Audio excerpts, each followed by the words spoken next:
The way that they do it, they can only put you into one of these kind of clones. It's called a Mark II REM driven clone. They can only put you into one of these clones when you're fully into REM sleep, which happens like after about an hour and a half after you fall asleep. You go into REM sleep.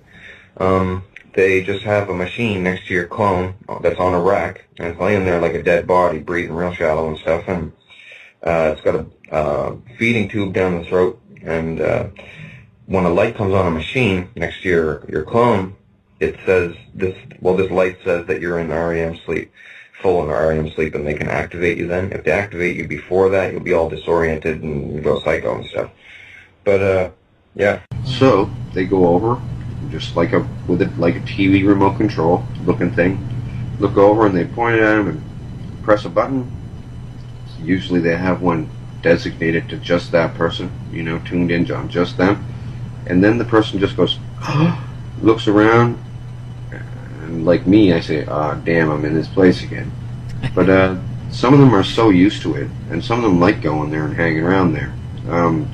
They're so used to it, they pull this transparent tube right out of their mouth, and they hop off the bunk, and they're like, so, what are we doing tonight? And then they walk out. They're naked too sometimes. They don't even care. Not bashful. They have no shame really at all. And if you wake up in real life, your clone will drop limp to the floor.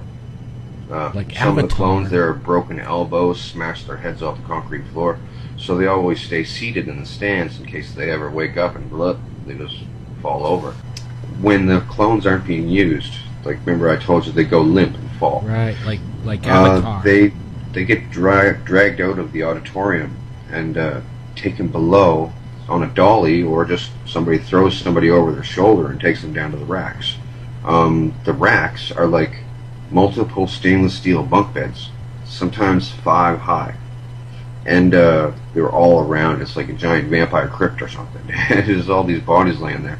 Wow. Well, I don't even know how the things live, because they even when not in use, they still breathe shallow and their heart still beats and stuff.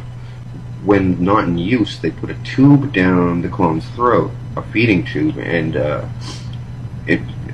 you get fed this beige nutritional supplement, right?